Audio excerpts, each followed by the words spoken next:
Let's continue. So last class हमने discuss किया था रेडियस, ठीक है, okay. So last class we were discussing radius. Radius हमने डिस्कस किया था कि कोवेलेंट रेडियस इज स्मॉलेस्ट, ठीक है, एंड कोवेलेंट रेडियस कैसे होता है?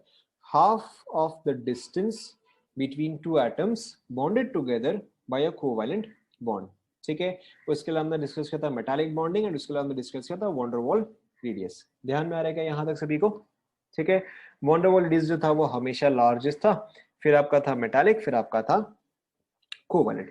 जैसे कि फॉर एग्जांपल, ठीक है, जैसे कि फॉर एग्जांपल अगर मैं आपको दूं, लेट्स से कि आपको मैच करना है, ठीक है, आपको मैच करना है कि r covalent, r van der Waals, ठीक है, एंड आर मेटालिक, ठीक है, एंड लेट्स से कि आपको दिया जाए 1.2 एंगस्ट्रॉम, 1.1 एंगस्ट्रॉम, ठीक है, 1.6 एंगस्ट्रॉम। तो बताओ यहाँ पे आर कोवेलेंट कौन सा आएगा ए बी सी में से? ठीक है, आर कोवेलेंट जो है वो स्मॉलेस्ट आता है, तो वो जो है वो आपका बी आ जाएगा, ठीक है। आर वॉन डेर वाल जो है वो आपका लार्जेस्ट आता है, तो ये कौन सा आ जाएगा? ये आपका सी आ जाएगा। एंड आर मेटालिक जो है वो आपका इन बिटवीन आता है, ठीक है, तो ये जो है ये आपका ए आ जाएगा, ठीक है। यहाँ तक आप सभी फटाफट कंप्लीट करो।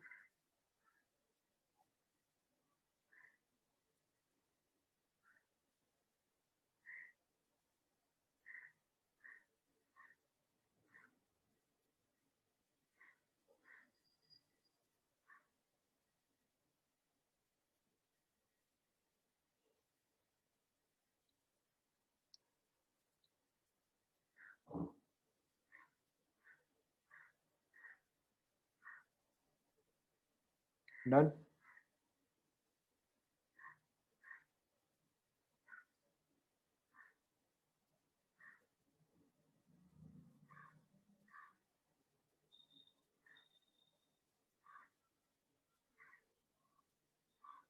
ठीक है, इसके अलावा we define one more thing, ठीक है, कॉल्ड एज आयोनिक रेडियस, ठीक है। आयोनिक रेडियस काफी सिंपल सा ही है, ठीक है। Ionic radius is basically the radius of an ion, ठीक है। Ionic radius is basically the radius of an ion, ठीक है, एज सिंपल एज दैट। जैसे एटॉमिक रेडियस क्या होगा? रेडियस ऑफ एन एटम होगा। मॉलिक्यूलर रेडियस क्या होगा? रेडियस ऑफ अ मॉलिक्यूल हो गया। तो वैसे आयोनिक रेडियस जो है वो आपका रेडियस ऑफ एन आयन हो गया, ठीक है। नाउ अब देखो आयनिक रेडियस आप कैसे निकालते हैं, ये आयनिक रेडियस किस चीज पर डिपेंड करता है? वेरी सिंपल एग्जांपल, ठीक है। सपोज करो कि अगर आपके पास सपोज करो कि अगर आपके पास दो इमेजिनरी एटम्स हैं, ठीक है, यू हैव एटम वन, ठीक है, and you have let's say atom two, ठीक है। नाउ एटम वन की जो न्यूक्लियस है, ठीक है, एटम वन का जो न्यूक्लियस है, लेट्स से कि इसमें है 20 प्रोटॉन्स, ठीक है।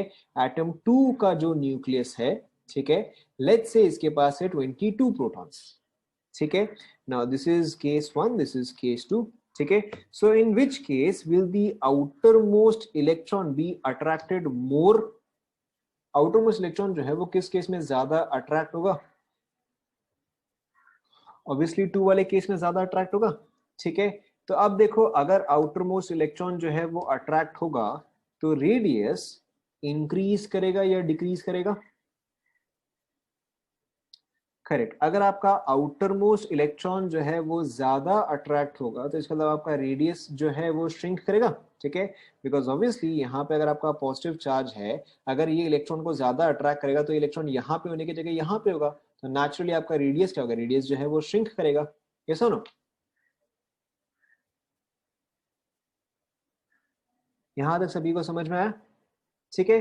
तो वेरी सिंपली आपको क्या समझना है कि आयनिक रेडियस जो है, ठीक है, आयनिक रेडियस जो है, अगर z इफेक्टिव, हमने जस्ट थोड़ी देर पहले हमने पिछले क्लास में z इफेक्टिव डिस्कस किया था, ठीक है।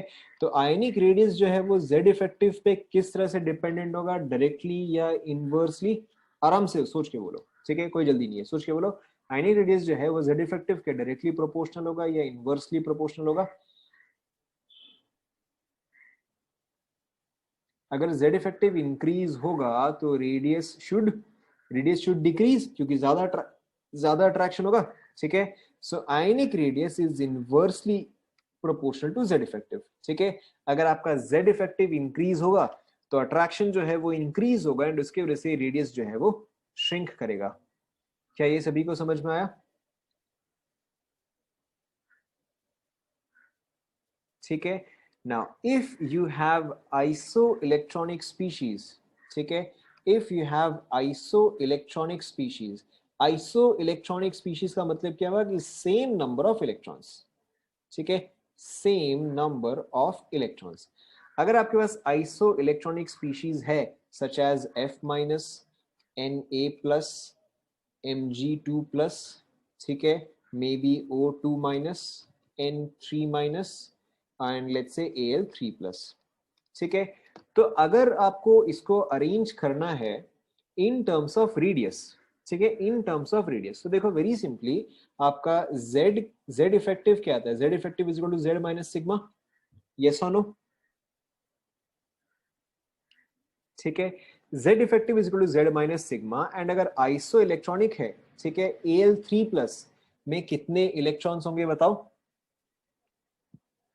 Al3 प्लस में कितने इलेक्ट्रॉन्स होंगे?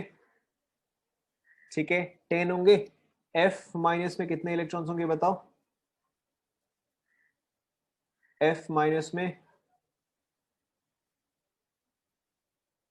ठीक है, सो F माइनस में 10 इलेक्ट्रॉन्स होंगे भाई, F माइनस में 10 इलेक्ट्रॉन्स होंगे क्योंकि F में होता है 9 इलेक्ट्रॉन्स, नेगेटिव चार्ज यानी कि एक इलेक्ट्रॉन ऐड होगा, ठीक है। सो 10 electrons here, 10 electrons here, Na plus में भी नंबर ऑफ इलेक्ट्रॉन्स कितने आएंगे?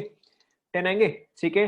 तो इस एग्जांपल में आप जितने भी आयंस देखोगे सबके पास नंबर ऑफ इलेक्ट्रॉन्स जो है वो 10 है, ठीक है। So these are iso electronic species, ठीक है, these are iso electronic species, ठीक है। अब अगर सभी का कॉन्फ़िगरेशन जो है वो 2s2 2p6 है, क्योंकि सभी के पास क्या है? सभी के पास 10 इलेक्ट्रॉन्स है, सभी का कॉन्फ़िगरेशन क्या आएगा? 2s2 2p6 आएगा, ठीक है।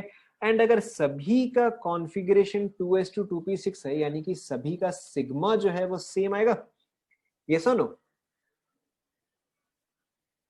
ठीक है, अगर आइसो इलेक्ट्रॉनिक है सभी के नंबर ऑफ इलेक्ट्रॉन्स सेम आएंगे, नंबर ऑफ इलेक्ट्रॉन्स सेम तो इलेक्ट्रॉनिक कॉन्फ़िगरेशन भी सेम यानी कि सिग्मा पार्ट जो है वो सेम आएगा। तो अगर ये पार्ट जो है वो कांस्टेंट हो गया तो अब z इफेक्टिव किस पे डिपेंड करता है? z पे डिपेंड करता है, यस और नो? ठीक है। सो अब आपको ये जो एलिमेंट्स दिए गए हैं या ये जब आपको आयंस दिया गया है तो इसमें से z इफेक्टिव मैक्सिमम किसका आएगा? जिसका z मैक्सिमम है, which in this case will B,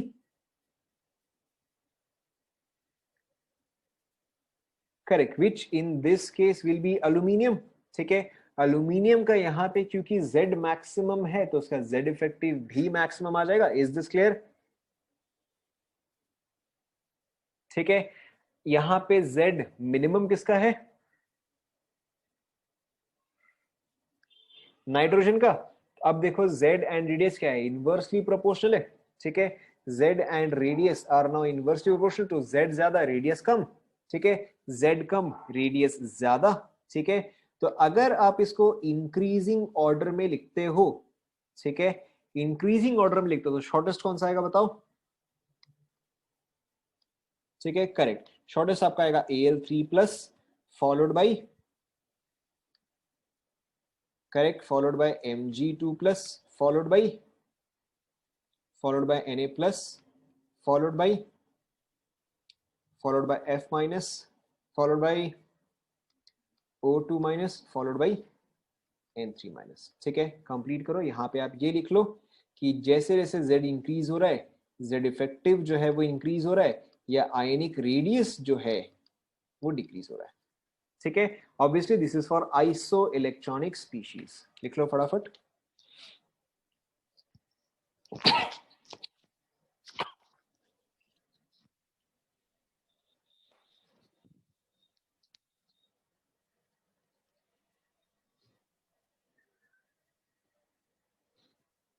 लिख लिया? ठीक है। Now, what if we are comparing the same ions? ठीक है, what if we are comparing the same ions? Iso electronic का मतलब same number of electrons, same number of electrons, ठीक है। नाउ नेक्स्ट देखो, अगर आप same element, Z effective is the effective attractive force, Z effective is the effective attractive force, sigma is the repulsive force, ठीक है।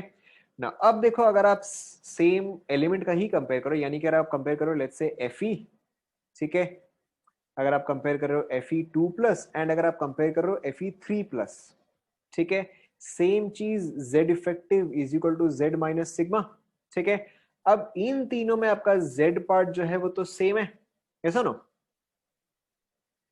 ठीक है, इन तीनों में आपका Z पार्ट जो है वो तो सेम है, ठीक है। ऑब्वियसली यहाँ पे आपका वेरी कर रहा है, यहाँ पे आपका सिग्मा वेरी कर रहा है, ठीक है। Now pay attention, pay attention, ठीक है, इन तीनों में, ठीक है, 1 2 एंड 3, इन तीनों में सिग्मा मैक्सिमम किसका है? सोच समझ के जवाब दो, हड़बड़ी नहीं। इन तीनों में सिग्मा मैक्सिमम किसका है? सिग्मा यानी कि नंबर ऑफ इलेक्ट्रॉन से फर्क पड़ता है, तो मैक्सिमम इलेक्ट्रॉन्स किस में है? Fe में है, ठीक है। Fe में मैक्सिमम नंबर ऑफ इलेक्ट्रॉन्स हो रखे, तो यानी कि Fe का सिग्मा जो है वो मैक्सिमम होगा, ठीक है। एंड अगर Fe का सिग्मा अगर मैक्सिमम है तो फिर ये क्या आ जाएगा? ये आपका मिनिमम आ जाएगा। यहां तक सभी को समझ में आया कि नहीं आया? ठीक है। Now between 1 2 and 3 sigma minimum किसका है?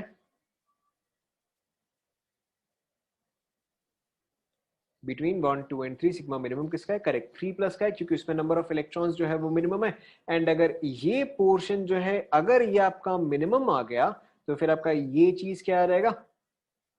ठीक है, ये चीज आपका मैक्स आ जाएगा, ठीक है। So very simply what we have to understand is कि अगर मैं Z इफेक्टिव देखूं, ठीक है, अगर मैं Z इफेक्टिव देखूं तो वो मैक्सिमम किसका आएगा बताओ? Z effective will be maximum for, correct, for Fe3 plus, ठीक है, followed by Fe2 plus, followed by Fe, ठीक है।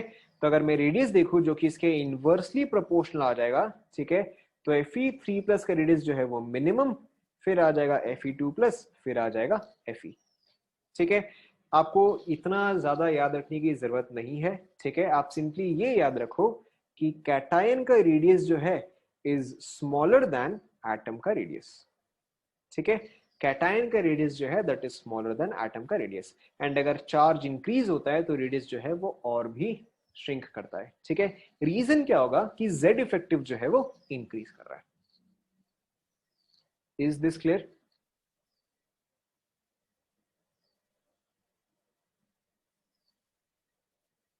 Is this clear? बता रहा हूं, ठीक है। नाउ ऑब्वियसली अगर आप एनायन के केस में देखोगे, we can take a simple example, ठीक है, we can take a simple example. So अगर आप F एंड अगर आप F माइनस को कंपेयर करोगे, ठीक है, सो इसमें नंबर ऑफ इलेक्ट्रॉन्स जो है वो ज्यादा है, ठीक है। तो Z effective which is equal to Z minus sigma, अगर इलेक्ट्रॉन्स ज्यादा होगा तो सिग्मा भी क्या करेगा? इंक्रीज करेगा, ठीक है। एंड अगर सिग्मा इंक्रीज करेगा तो Z इफेक्टिव क्या करेगा? करेक्ट, Z इफेक्टिव जो है वो डिक्रीज करेगा। And if Z effective decreases then radius will, correct, radius जो है वो इंक्रीज करेगा, ठीक है। सो यहां पे आपको क्या याद रखना है कि F minus will have greater radius than F, ठीक है, और एनायन, ठीक है, anion have greater radius than atom, ठीक है। इन दोनों को कंबाइन करके, इन दोनों को कंबाइन करके आप कैसे याद रख सकते हो? देखो वेरी सिंपली, ठीक है, आपको और ये सब याद रखने की जरूरत भी नहीं है आपको। देखो वेरी सिंपली आप कैसे लिखो कि M2 plus is smallest than M plus then M then M minus then M2 minus, sorry 2 minus, ठीक है, लिख लो।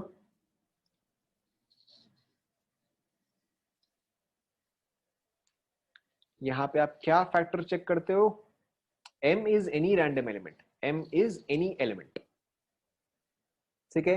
यहां पे आपका इंपॉर्टेंट फैक्टर क्या होता है? Z effective.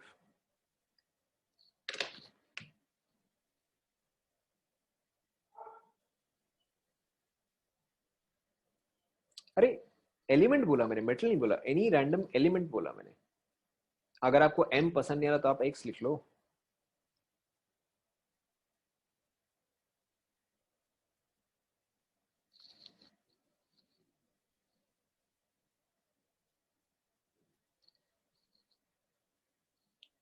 Is this clear?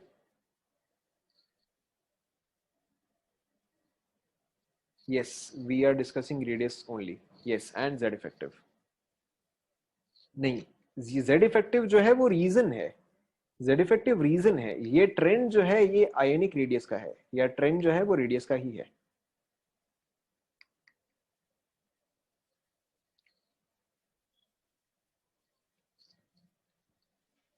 कहां पे? फर्स्ट बॉक्स में। anion greater than atom, radius of anion greater than radius of atom.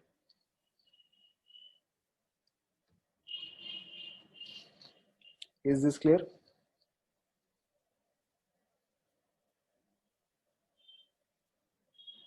ठीक है। सो इन शॉर्ट हमने अब तक क्या क्या डिस्कस किया? हमने अब तक डिस्कस किया है कोवैलेंट रेडियस, ठीक है, हमने डिस्कस किया मेटालिक रेडियस, हमने डिस्कस किया van der Waals radius. Apart from that the next part that we discuss was ionic radius, ठीक है। कैटायन का रेडियस इज लार्जर और स्मॉलर देन एटम, कैटायन का लार्जर और स्मॉलर देन एटम, कैटायन का smaller than atom, anion का होता है लार्जर देन पेरेंट एटम, ठीक है। Let's take a very simple example, ठीक है। सपोज करो अगर आपको दिया जाए arrange in terms of radius, ठीक है, arrange in terms of radius, ठीक है, ऑक्सीजन 2 माइनस, ऑक्सीजन माइनस, ठीक है। आप कैसे भी कर सकते हो, आप इसको असेंडिंग करो डिसेंडिंग करो कोई फर्क नहीं पड़ता, खुद से ट्राई करो, बताओ क्या आंसर आएगा, ठीक है। क्योंकि हम सब काफी लोग कर रहे हैं, so we will do in the same way. Let's write in terms of ascending order, ठीक है, स्मॉलेस्ट टू लार्जेस्ट, ठीक है, ताकि यूनिफॉर्मिटी रहे। Let's do it in ascending order, smallest to largest, ठीक है। सो सबसे पहले यहाँ पे स्मॉलेस्ट कौन सा आएगा बताओ, ठीक है, स्मॉलेस्ट आ जाएगा ऑक्सीजन, फिर क्या आएगा बताओ, O माइनस, फिर क्या आ जाएगा O2 माइनस, ठीक है। दिस इज साइज और रेडियस एक ही बात है, ठीक है। Let's take another example, Fe2 plus Fe3 plus, smallest to largest, क्या ऑर्डर आएगा बताओ।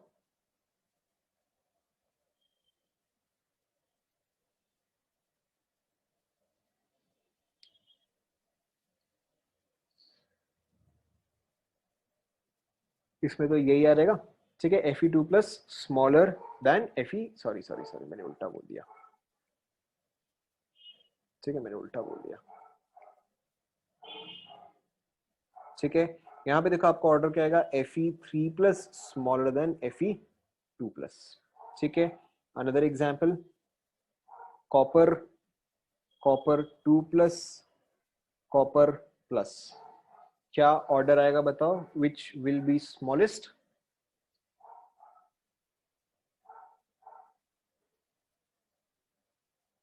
स्मॉलेस्ट, हम स्मॉलेस्ट से लार्जेस्ट जा रहे हैं, ठीक है।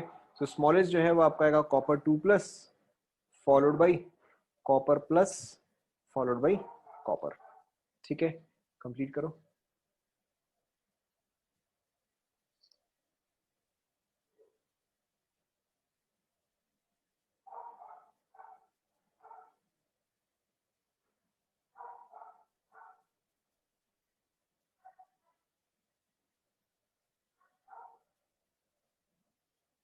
एक सेकंड रुको,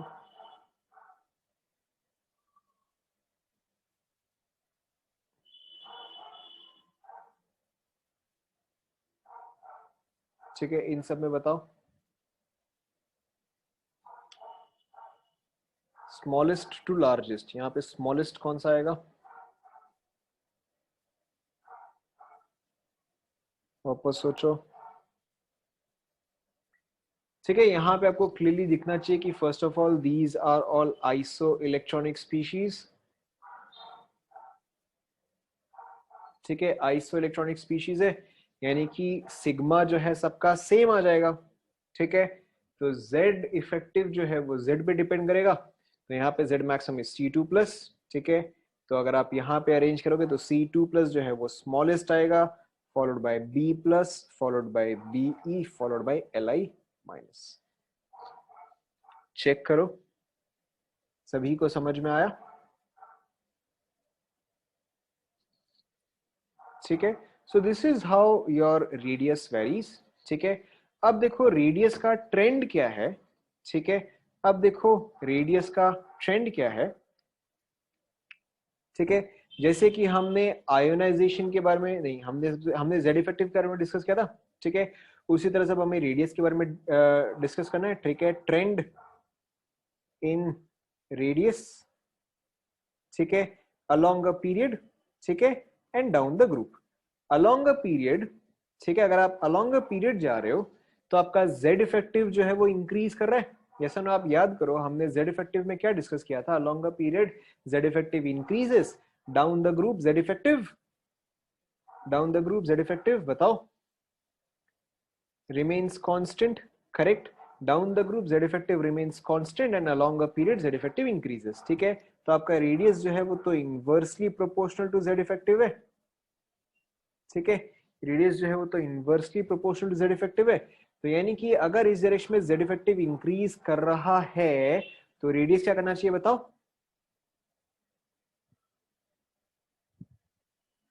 करेक्ट, रेडियस शुड डिक्रीज, ठीक है।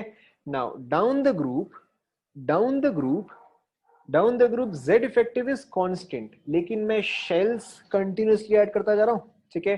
First shell, second shell, third shell, fourth shell, fifth shell, ठीक है। तो अगर मैं शेल्स ऐड करता जा रहा हूं तो आपका रेडियस क्या करना चाहिए, इंक्रीज करना चाहिए, ठीक है। सो यहां पे आप लिखो, ठीक है, कि अलोंग अ पीरियड, ठीक है, along a period radius decreases, ठीक है। why, because z effective increases, ठीक है। फिर डाउन द ग्रुप, ठीक है, down the group radius increases, why, हालांकि z इफेक्टिव जो है वो कांस्टेंट है, ठीक है, but shells are being added. Is this clear? Exception क्यों होगा, एक्सेप्शन का यहाँ पे कोई मतलब नहीं है, एक्सेप्शन क्यों आएगा? तो z कांस्टेंट है ना, बट शेल तो ऐड होता जा रहा है।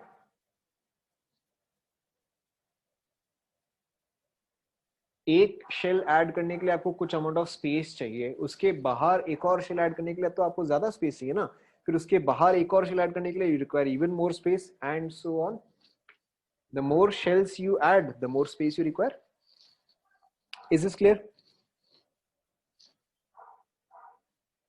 Is this clear? ठीक है, but radius has many exceptions, ठीक है। रेडियस के केस में जो है काफी सारे एक्सेप्शंस आते हैं। So first of all, the first exception that comes,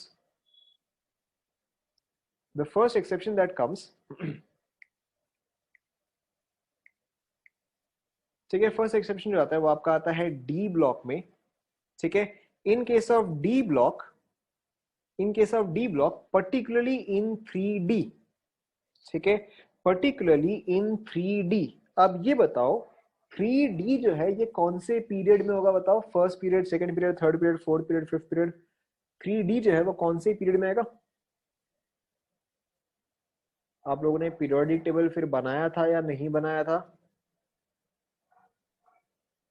ठीक है, 3D जो है वो फोर्थ पीरियड में आएगा, ठीक है।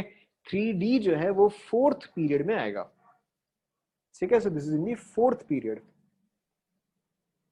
ठीक है। आपको 3D के केस में याद रखना है, ठीक है। सबसे पहले अलोंग अ पीरियड, ठीक है, अलोंग अ पीरियड रेडियस क्या करता है बताओ, along a period radius decreases, ठीक है। But in case of 3D, ठीक है, but in case of 3D, ठीक है, रेडियस जो है वो फर्स्ट 5 एलिमेंट्स के लिए, ध्यान दो आप, फर्स्ट 5 एलिमेंट्स के लिए डिक्रीज करता है, ठीक है। नेक्स्ट 3 एलिमेंट्स के लिए, ठीक है, नेक्स्ट 3 एलिमेंट्स के लिए इट स्टेज कांस्टेंट, ठीक है। एंड देन नेक्स्ट 2 एलिमेंट्स के लिए, ठीक है, नेक्स्ट 2 एलिमेंट्स के लिए इट इंक्रीजेस, ठीक है। डी में कितने एलिमेंट्स होंगे, 10 होंगे, ठीक है। तो फर्स्ट 5 के लिए डिक्रीज, नेक्स्ट 3 के लिए कांस्टेंट, एंड देन नेक्स्ट 2 के लिए इंक्रीज। ठीक है, आप चाहते हो इसको ऐसे ड्रॉ कर सकते हो। ठीक है, रेडियस फॉर 3D, ठीक है, first decreases then remains constant and then increases. ठीक है, 5 3 2, yes, across a period. 3D बोला तो वो अक्रॉस अ पीरियड ही होगा। ठीक है, in case of 3D elements, for the first 5 elements it decreases, then remains constant and finally it increases। लिख लिया क्या?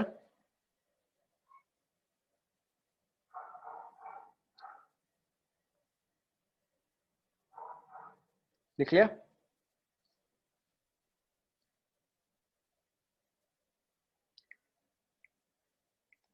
ठीक है, तो डी एलिमेंट्स में, ठीक है, डी एलिमेंट्स में अलोंग अ पीरियड ट्रेंड जो है कुछ ऐसा ही है, पहले डिक्रीज फिर कांस्टेंट फिर इंक्रीज। ठीक है, पहले डिक्रीज फिर कांस्टेंट फिर इंक्रीज। डी ब्लॉक में आप अलोंग अ पीरियड आपका ये होगा। ठीक है, you have to memorise this.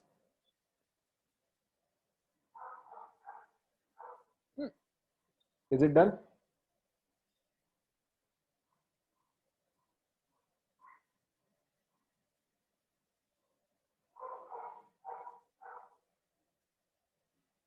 जी ये क्या है भाई? गैलियम डी में है क्या?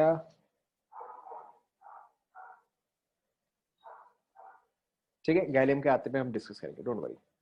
Yes, these are practical observations. ठीक है, these are practical observations. Gallium का हम आगे डिस्कस करेंगे, डोंट वरी। ठीक है, यहां तक लिख लिया क्या सभी ने? ठीक है, now this was along a period. ठीक है, सेम डी ब्लॉक में ही अलोंग अ ग्रुप, या rather not along a group, down the group। ठीक है, डाउन द ग्रुप। अब आपका जनरल ट्रेंड क्या है रेडियस का डाउन द ग्रुप? बताओ, what is the general trend down the group radius? ठीक है, correct, down the group radius जो है वो इंक्रीज करता है। ठीक है, बट डी ब्लॉक में क्या चीज ऑब्जर्व्ड है? देखो, पीरियोडिक टेबल कैसा होता है? Periodic table is something like this, ऐसा नो। ठीक है, सबसे पहले आपका आता है 3D, उसके बाद आता है आपका 4D, फिर आता है 5D, फिर आता है 6D। ठीक है, सो डाउन द ग्रुप, जैसे कि हमने नॉर्मली किया, down the group radius increases. ठीक है, 6D हम टिपिकली डिस्कस नहीं करते हैं। 6D हम क्यों डिस्कस नहीं करते? क्योंकि वो जो है 7th पीरियड में आता है, एंड 7th पीरियड जो है दैट इज इनकम्प्लीट। ठीक है, which is why we generally do not discuss 6D। ठीक है, हम generally 3D 4D and 5D he discuss करते हैं। ठीक है, now in case of D block, down the group आपको याद रखना है। ठीक है, डाउन द ग्रुप यहां पे आपको याद रखना है कि 3D इज स्मॉलेस्ट। ठीक है, आइडियली क्या चाहिए? 3D फिर 4D फिर 5D। ठीक है, दिस शुड बी आइडियल। ठीक है, हाउएवर एक्चुअल में क्या चीज ऑब्जर्व्ड है कि 3D is smallest followed by 5D which is less than और इक्वल टू 4D। ठीक है, लिख लो। यहां पे ये दोनों जो है, ये दोनों अपना पोजीशन को इंटरचेंज करते हैं। ठीक है, 4D and 5D interchange there positions. लिख लो।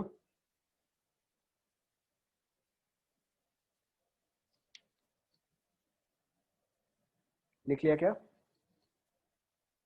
ठीक है, इसको चाहे तो आप ग्राफ में ऐसे शो कर सकते हो। ठीक है, कि थ्योरेटिकली क्या होना चाहिए? थ्योरेटिकली क्या होना चाहिए कि ये जो है ये आपका 3D होना चाहिए। ठीक है, ये जो है ये आपका 4D होना चाहिए। ठीक है, एंड ये जो है ये 5D होना चाहिए। ठीक है, कि रेडियस जो है वो इंक्रीज करे। ठीक है, दिस इज थियोरेटिकल।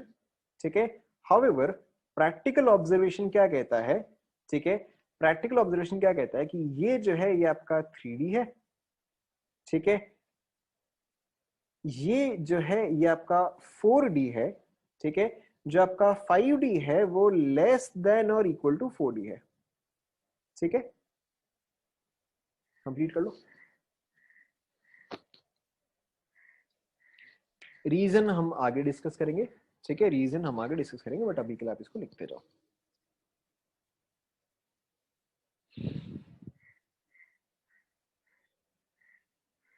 लिख लिया क्या?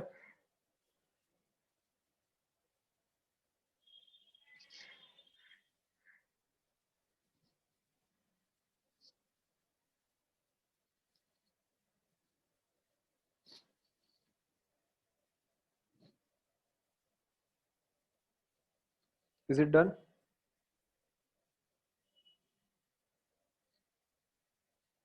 ठीक है, so I think will stop here. ठीक है, अब यहाँ पे ये जो एक्सेप्शंस है, ये एक्सेप्शंस क्यों आते हैं, this we will discuss in the next class.